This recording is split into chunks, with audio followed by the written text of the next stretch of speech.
Let me ask you something simple. What do you usually do in the 90 minutes before bed? Watch the news, scroll through your phone, maybe sit in silence, hoping to wind down. Most of us treat this hour and a half as a throwaway, just filler time between dinner and sleep. But what if I told you this window might be one of the most powerful tools you have to protect your brain? Recent studies and decades of clinical observation suggest that the 90 minutes before sleep is not just downtime, it's priming time. The brain is setting the stage for what comes next: memory consolidation, emotional processing, and cellular repair. But when that time is filled with stress, bright screens, or emotional triggers, it doesn't just delay sleep. It disrupts how your brain heals. Joining us today is someone who's seen this firsthand for over 70 years. Dr. Haruki Shizuma, Japan's oldest practicing physician, is over 100 years old and still sharp as ever. His life's work has been helping older adults live not just longer, but with clarity, calm, and purpose. He believes your pre-sleep routine is the missing link between aging passively and aging powerfully. So tonight we'll explore what happens in that precious 90-minute window and what small, calming habits can quietly strengthen your brain while you sleep. Are you ready to rethink your bedtime? Let's talk about something that almost no one explains well. What does the brain actually need before sleep, especially as we age? Most people think sleep is automatic. You feel tired, lie down, close your eyes, and drift off. But here's what neuroscience now shows. The brain, especially the aging brain, doesn't shut down by default. It needs clear signals. It needs guidance. Think of it like landing a plane. In your 20s or 30s, the brain can glide into rest even with a little turbulence. But after 60, that same brain now needs a carefully lit runway. Why? Because as we age, the brain doesn't slow down on its own. It actually stays more active for longer. And without intentional cues, it gets stuck in loops. Loops of thought, loops of regret, loops of unfinished business. You may lie in bed exhausted, but your mind is still replaying that conversation from earlier, or running through tomorrow's to-do list, or thinking, did I lock the front door? These loops are more than just annoying. They disrupt your brain's ability to transition. And when that transition is interrupted, night after night, you start seeing quiet consequences. You wake up tired, even after 8 hours. Your memory feels foggy by late morning. You forget words mid-sentence, or lose your train of thought. You feel emotionally drained for no clear reason. Now, here's what's even more surprising. Dr. Haruki Shizuma, our guest today, and one of Japan's most experienced physicians, says this is one of the most misunderstood patterns he sees in elderly adults. He calls it mental overhang. That's when the body tries to rest, but the mind stays half awake, buzzing just beneath the surface. You're not alert, but you're not truly off either. It's like leaving your car engine running overnight. Looks fine from the outside, but slowly it drains everything inside. So what does the aging brain actually need at the end of the day? According to Dr. Shizuma, the answer isn't more medication. It's more intention. Simple rituals, small, clear cues that say to your brain, it's safe now. You can let go. You've done enough for today. Let's make this real. In Dr. Shizuma's decades of elderly care, he noticed that patients who slept well weren't just the ones who were physically healthy. They were the ones who had an evening pattern. They dimmed the lights. They listened to calm music. They wrote down their thoughts before bed so the brain didn't have to hold on to them all night. They treated bedtime not as a shutdown, but as a slow surrender. It doesn't have to be complicated.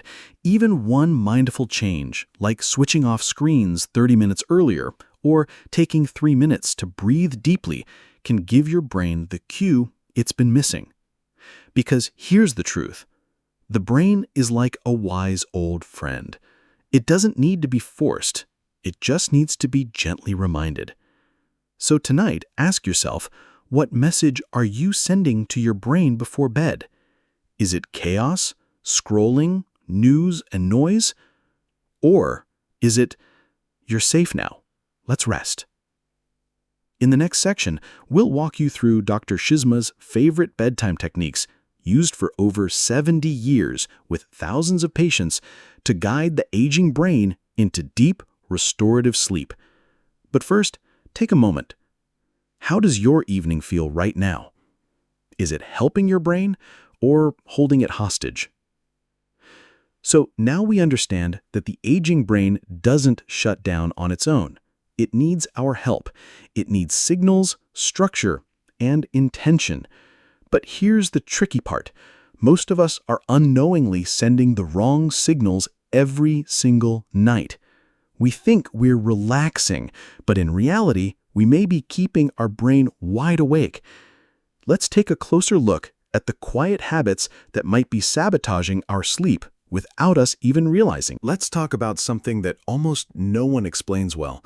What does the brain actually need before sleep, especially as we age? Most people think sleep is automatic. You feel tired, lie down, close your eyes, and drift off. But here's what neuroscience now shows. The brain, especially the aging brain, doesn't shut down by default. It needs clear signals. It needs guidance. Think of it like landing a plane. In your 20s or 30s, the brain can glide into rest even with a little turbulence. But after 60, that same brain now needs a carefully lit runway. Why? Because as we age, the brain doesn't slow down on its own. It actually stays more active for longer. And without intentional cues, it gets stuck in loops. Loops of thought, loops of regret, loops of unfinished business. You may lie in bed exhausted, but your mind is still replaying that conversation from earlier, or running through tomorrow's to-do list, or thinking, did I lock the front door? These loops are more than just annoying. They disrupt your brain's ability to transition. And when that transition is interrupted, night after night, you start seeing quiet consequences. You wake up tired, even after 8 hours. Your memory feels foggy by late morning. You forget words mid-sentence, or lose your train of thought. You feel emotionally drained for no clear reason. Now, here's what's even more surprising. Dr. Haruki Shizuma, our guest today, and one of Japan's most experienced physicians, says this is one of the most misunderstood patterns he sees in elderly adults. He calls it mental overhang. That's when the body tries to rest, but the mind stays half awake, buzzing just beneath the surface. You're not alert, but you're not truly off either. It's like leaving your car engine running overnight. Looks fine from the outside, but slowly it drains everything inside. So what does the aging brain actually need at the end of the day? According to Dr. Shizuma, the answer isn't more medication. It's more intention. Simple rituals, small, clear cues that say to your brain, it's safe now. You can let go. You've done enough for today. Let's make this real. In Dr. Shizuma's decades of elderly care, he noticed that patients who slept well weren't just the ones who were physically healthy. They were the ones who had an evening pattern. They dimmed the lights. They listened to calm music. They wrote down their thoughts before bed so the brain didn't have to hold on to them all night. They treated bedtime not as a shutdown, but as a slow surrender. It doesn't have to be complicated. Even one mindful change, like switching off screens 30 minutes earlier or taking 3 minutes to breathe deeply, can give your brain the cue it's been missing. Because here's the truth. The brain is like a wise old friend. It doesn't need to be forced. It just needs to be gently reminded. So tonight, ask yourself, what message are you sending to your brain before bed? Is it chaos, scrolling, news, and noise? Or is it, you're safe now, let's rest. In the next section, we'll walk you through Dr. Shizuma's favorite bedtime techniques used for over 70 years with thousands of patients to guide the aging brain into deep, restorative sleep. But first, take a moment. How does your evening feel right now? Is it helping your brain or holding it hostage? So now we understand that the aging brain doesn't shut down on its own. It needs our help. It needs signals, structure, and intention. But here's the tricky part. Most of us are unknowingly sending the wrong signals every single night. We think we're relaxing, but in reality, we may be keeping our brain wide awake. Let's take a closer look at the quiet habits that might be sabotaging our sleep without us even realizing. Let's take a moment to shift our focus from what's going on inside the brain to what's happening around it. Because here's the truth. Even if your thoughts are calm, your routines are consistent, and your body feels ready for rest, your environment may still be sending mixed signals that keep the brain from fully letting go. The space around you whispers to your brain constantly. And at night, 3 environmental cues matter most: light, temperature, and sound. Let's start with light. Your brain is deeply wired to respond to natural cycles of sunlight. For thousands of years, we woke with the sunrise and rested with the sunset. But now, we live under LED panels, phone screens, and overhead lighting that tells the brain, stay alert, it's still daytime. Bright, cold light suppresses melatonin, your sleep hormone, and delays the natural winding down process. That's why experts suggest using warm, dim lighting at least 60 minutes before bed. Avoid overhead ceiling lights. Instead, go for bedside lamps, amber bulbs, or even candle-like lights that mimic sunset tones. It's not just aesthetic, it's biology. Think of it like this. Sunset doesn't flip off like a switch. It fades gradually. Your lighting should do the same. Now, let's talk temperature. The body's core temperature needs to drop slightly in order to fall asleep. That's why cool rooms are better for rest. According to sleep researchers, the ideal sleeping temperature is between 65 and 68 degrees Fahrenheit, that's 18 to 20 degrees Celsius. Any warmer and your body struggles to shift into recovery mode. But here's something fascinating. One of the best ways to help your body cool down is by warming up your feet. Yes, a simple warm foot soak, about 30 minutes before bed, can draw blood flow away from the brain and toward the extremities. This helps reduce mental activity and invites a sense of deep calm. In Japan, this isn't a luxury, it's a tradition. Dr. Haruki Shizuma often recommends foot baths with a few drops of lavender oil to patients who struggle with racing thoughts at night. It's simple, inexpensive, and scientifically sound. Finally, let's address sound. You might think silence is the goal, but it's not always the best answer. In fact, absolute silence can sometimes feel unsettling. The brain listens for danger in silence just as much in noise. What your brain craves is gentle rhythm. That's why soft music, white noise, or the steady sound of a fan can be so effective. These sounds create a consistent background pattern that the brain can safely ignore. It's not about muting the world. It's about replacing chaos with calm rhythm. Here's a quick story. One of Dr. Shizuma's older patients, an old retired train conductor in his late 80s, couldn't sleep after retiring. For decades, his brain was attuned to the rhythm of the rails, soft clacks and hums that told him he was moving forward safely. So the doctor suggested he try a sleep app with the sound of a distant train. Within days, his sleep improved, because the right kind of sound doesn't distract, it reassures. So tonight, ask yourself, is your bedroom filled with harsh light or soft shadows? Is your room too warm or just cool enough to signal sleep? Is it dead silent, or gently humming with calming sound? These cues don't just affect sleep. They shape the way your brain transitions from stress to peace, from alertness to healing. And that's what true rest really is. Not just 8 hours of lying down, but a nightly message to your brain saying, you're safe, you're supported, it's time to begin again. In the final section, we'll put it all together, creating a full 90-minute bedtime flow based on everything we've covered. But tonight, start with your space, because sometimes the path to better sleep isn't in your head, it's in the room around you. So, now we've seen how the room around us, its light, its temperature, its sounds, can quietly shape the quality of our sleep. But even the most peaceful space won't help if the body inside that space is tense, restless, or out of rhythm. Because sleep doesn't just happen in the mind, it begins in the body.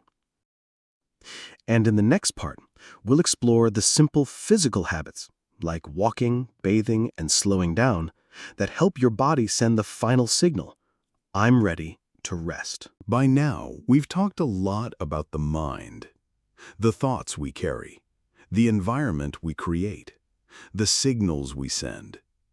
But there's one more piece we can't ignore: the body itself. Because as much as sleep is mental, it's also physical. And if your body isn't moving, unwinding, and cooling properly, even the calmest thoughts won't lead to deep rest. So let's talk about simple physical habits. Habits that don't require pills, gyms, or expensive gadgets, just consistency and intention. Habit number 1, a gentle walk after dinner. It doesn't have to be far. 10 to 15 minutes is enough. Just moving your body at a relaxed pace after your evening meal can help reinforce your body's natural circadian rhythm. That's your internal clock, the one that tells you when to wake, when to eat, when to rest. And gentle movement helps it reset, especially if you do it consistently each night. Dr. Haruki Shizuma often recommends a short stroll under soft lighting, a quiet walk down the street, around the garden, or even just pacing in your living room with the windows open. The key isn't distance, it's rhythm, repetition, familiarity. Habit number 2, a warm bath about 90 minutes before bed. This might sound indulgent, but it's backed by science. A meta-analysis of sleep studies found that a warm bath taken about 1.5 hours before bed significantly reduces sleep latency, which is the time it takes to fall asleep, and increases the depth of slow wave sleep. Why does it work? Because your core body temperature needs to drop slightly to initiate sleep. And paradoxically, when you take a warm bath, your body cools down more efficiently after. It's like giving your nervous system a nudge, saying, let's begin the descent. This is especially helpful for older adults. As we age, our temperature regulation becomes less efficient. A warm bath can restore that natural process, gently, safely, and effectively. Add a few drops of lavender or magnesium salts if you like, but honestly, just warm water and stillness are often enough. Habit number 3, subtraction. We often think sleep is about adding things: melatonin, podcasts, supplements, routines. But more often, it's about taking things away. Think of it like this: less noise, less information, less stimulation, less food, less urgency. Try slowing your pace an hour before bed. Move slower, talk softer, eat lighter. Let your body feel like the day is winding down, not revving up. One of Dr. Shizuma's favorite sayings is, "Sleep is not something you chase, it's something you allow." And to allow something, you must make space. This principle is why many of his elderly patients not just improve sleep, but experience better digestion, steadier moods, and even lower blood pressure. Because subtraction doesn't just benefit your brain, it benefits your entire system. So tonight, ask yourself, have I moved enough to let my body want rest? Have I cooled down physically and emotionally? And most importantly, have I made space for stillness? Because sleep isn't a fight to win, it's a rhythm to return to. In the final section, we'll bring it all together, your environment, your habits, your mental signals, and walk you through a complete science-backed 90-minute bedtime flow that nourishes both mind and body. But tonight, just start with one thing. Maybe it's a short walk. Maybe it's a warm bath. Maybe it's simply subtracting one distraction you don't need. Because when you give your body a rhythm, sleep stops feeling like a mystery and starts becoming what it was always meant to be, a return home. So now we've walked, we've bathed, we've slowed down, we've seen how gentle movement and quiet routines help the body prepare for rest. But here's the truth most people miss. Even with the right habits, rest doesn't just happen. It needs something deeper. Because true rest isn't just about relaxing the body. It's about reframing how we see rest altogether. In the next part, we'll explore a powerful shift, seeing rest not as something you earn, but as something you honor. A nightly ritual that restores your mind, body, and spirit. Let me ask you something we rarely question as adults. Do you believe you have to earn rest? Think about it. We live in a culture that celebrates hustle, praises productivity, and treats rest like a luxury, something you only deserve after doing enough. But here's the quiet truth no one teaches us. Real rest doesn't come after effort. It comes from how you prepare for it. It's not a reward, it's a ritual.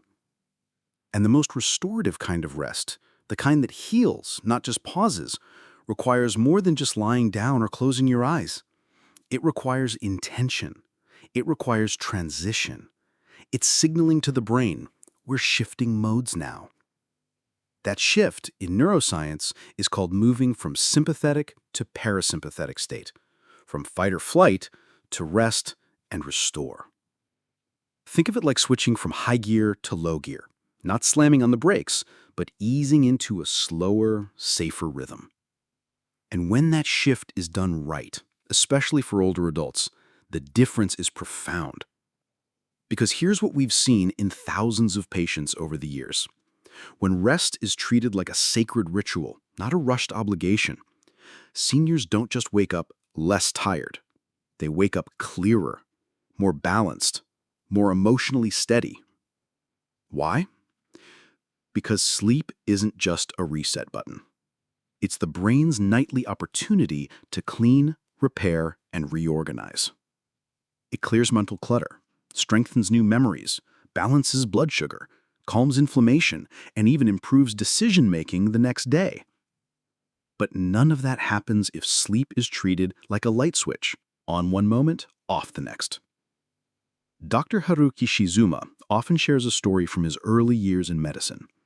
He once asked a 92-year-old monk known for his deep vitality what his secret was.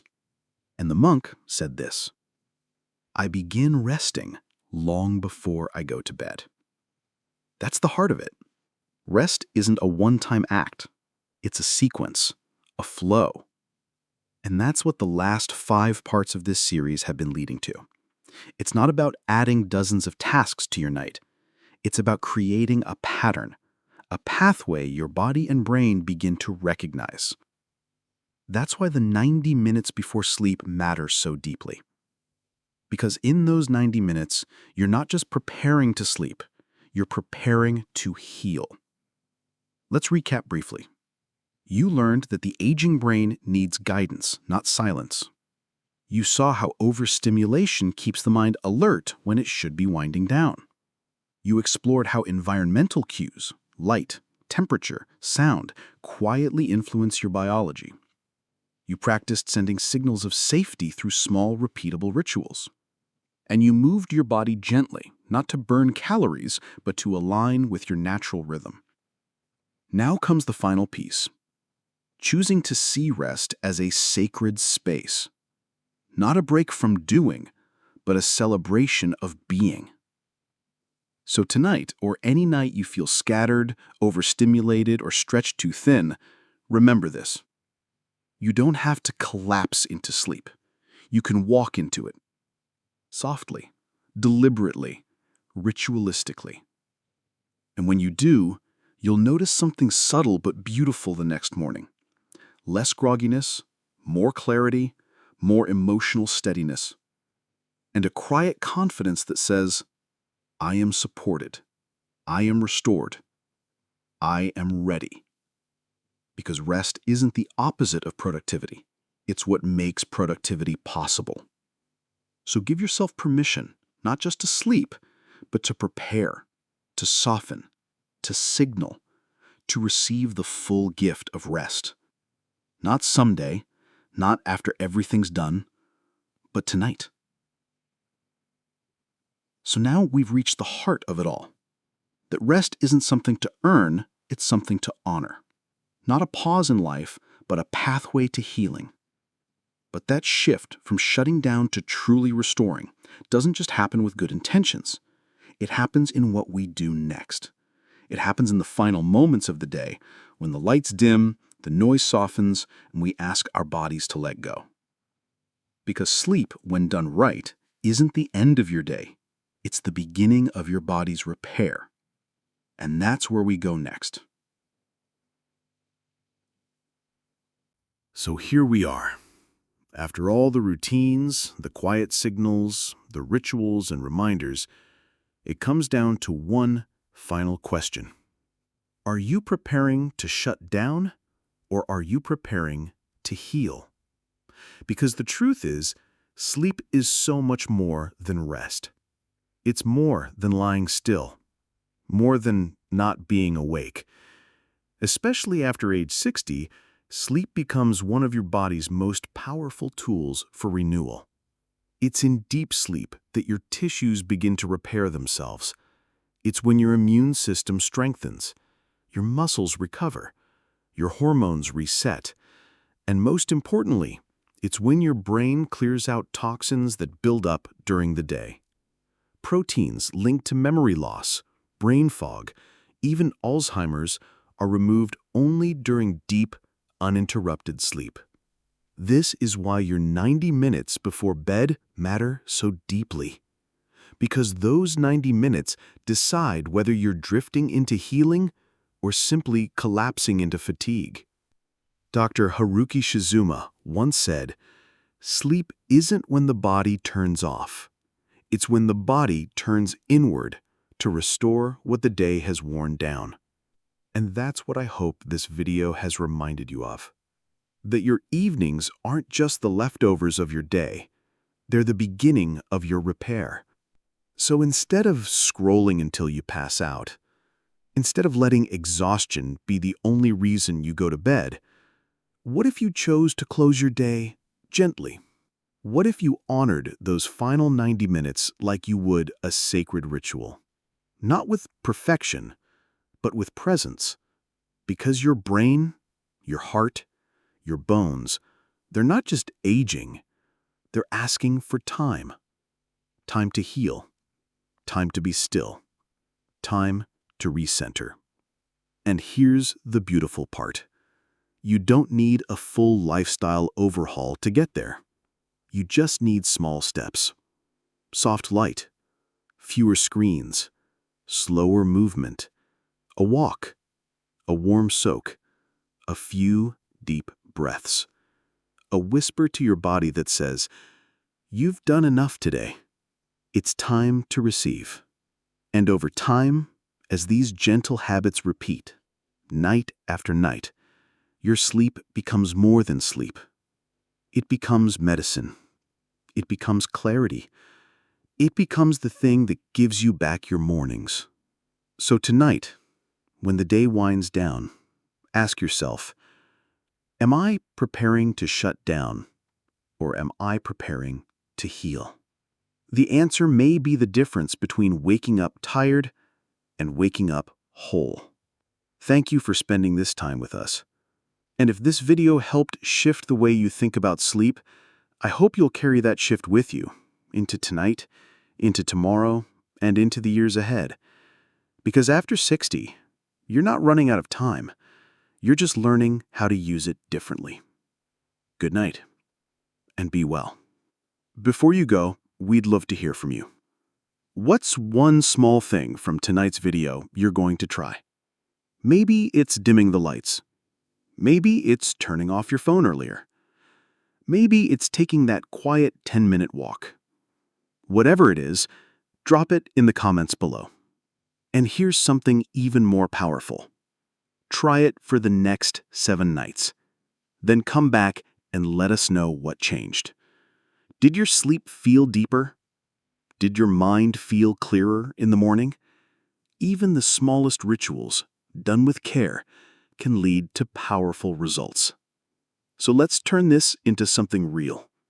Not just a video, but a shared experiment in healing. We're here. We're listening. And we'll be right here, ready to welcome you back next week. If this video helped shift the way you think about sleep, about rest, about what your body truly needs at the end of the day, then don't keep it to yourself. Share it with someone you care about. A friend who's always tired, a parent who never slows down, a partner who needs a gentle nudge to reclaim their evenings. Subscribe for more science-backed guidance on aging well, healing naturally, and living with intention. One day, one night at a time. And don't forget to click the bell icon so you don't miss our next video on how morning light, hydration, and movement shape your entire sleep cycle. And before you scroll away, leave us a comment below. What's one thing you'll try tonight to prepare for healing, not just sleep? Because change doesn't begin tomorrow. It begins tonight. One breath, one light dimmed, one habit softened. You're not just preparing for sleep, you're preparing for renewal.